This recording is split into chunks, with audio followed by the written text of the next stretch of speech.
So Blue Skies and Broken Arrows is your most recent CD, and you have an older one as well.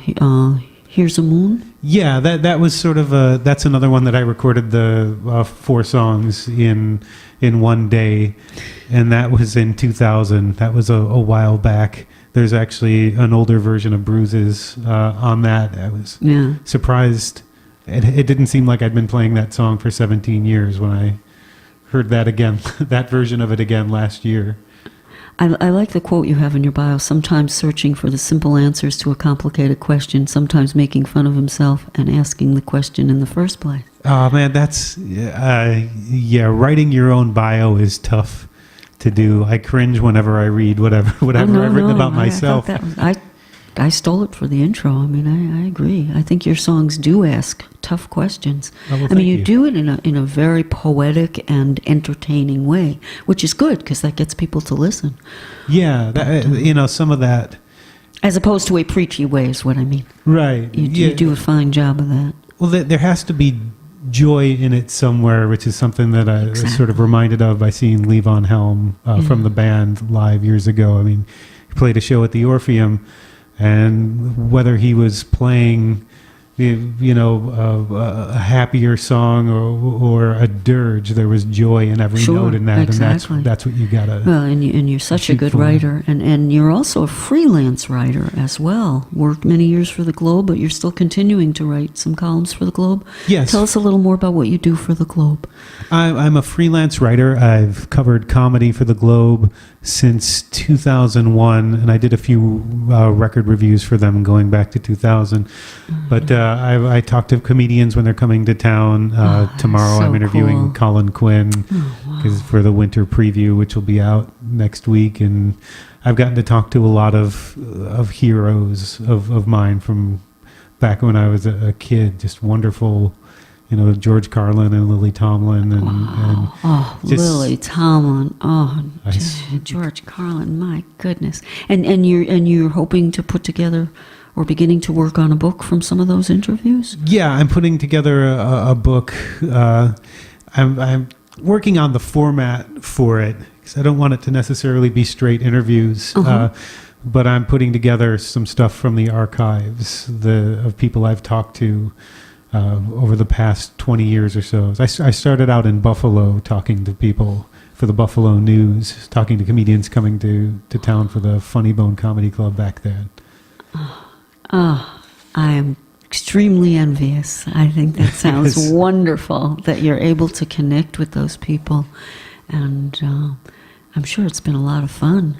It has been, yeah. And it's, every once in a while you get put in your place by some of these people. I remember interviewing Joan Rivers years ago, and I called her at 9 o'clock, and I had just sort of rolled out of bed like 20 minutes before and got my equipment set up. I'd already had my questions all set up, and she'd already been on a treadmill for 10 or 15 minutes by the time I called her, and I spoke with her for an hour, and she was still on the treadmill when we signed off. So it was, and she was in her 70s at that point, I think. So it was like maybe I need to put a little more effort into my day-to-day existence.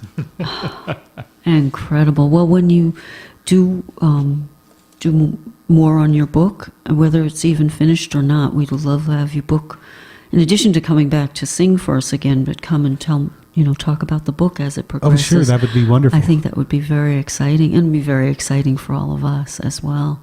But it sounds like you've covered all different arts, and TV and music and different formats. What is the spittake.com? That's no longer in existence. Okay, we'll cross that out. I guess that was a great place, though. That was a wonderful comedy review website. Online? It's still up. Cool. You can still get to it. Okay. And you've done writing for and they did a compilation book of some of the reviews that were in there.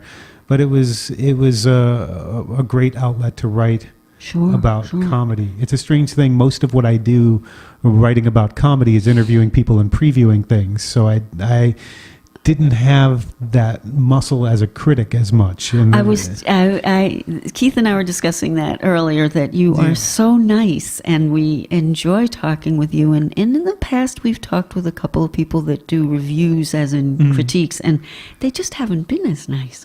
So now you're explaining it, so you're doing more of the ahead of time and the promotion. That's mostly Much what I do, better. is talk to people ahead of a That's gig that they have wonderful. coming in town. Sure. So it's Like good we to do here. Right. Yeah, and it's good to have that sort of critical eye to things. Of course.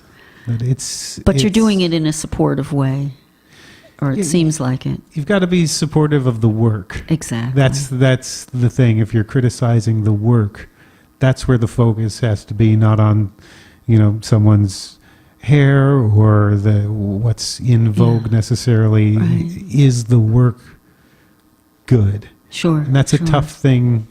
It's a tough thing to get a hold of.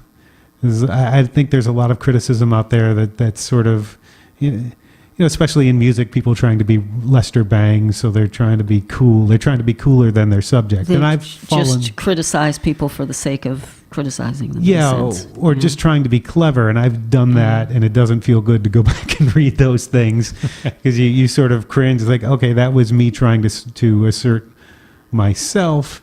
And, you have to have a voice as a critic as well. You can't just, be sort of milquetoast about it and lay Sure, what's out sure. there. But you also, you still have to concentrate on the work. And Yeah. it's not, you're not front and center here. You're That makes talking about sense. somebody else's Sure, work. sure. And you've also written for several magazines, Acoustic Guitar Magazine, American Songwriter, et cetera, et cetera. Yeah. I've gotten to do some great interviews for I started out with No Depression years ago, and it's a nice outlet to have, because one thing helps the other thing. Sure. I've as a professional freelance writer, I've gotten to talk to people, and I've gotten that stuff in print. But also as a songwriter, I've gotten to talk to some of my favorite songwriters. I've gotten to interview Alejandro Escovedo and Jay Farrar and Grant Lee Phillips and all these fantastic people. I got to interview Amy Mann once, but that was about a Christmas album. I'd love to talk to her again. Her last album was phenomenal.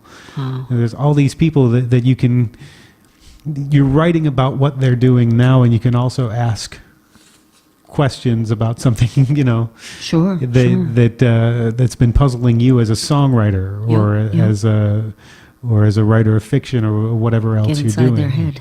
Yeah, so I've Cool. been very, very privileged to have that as Sounds part of great. my life as well. Wonderful. Well, we look forward to that. That's going to be a lot of fun. We would be delighted to help promote that. So, Well, thank you.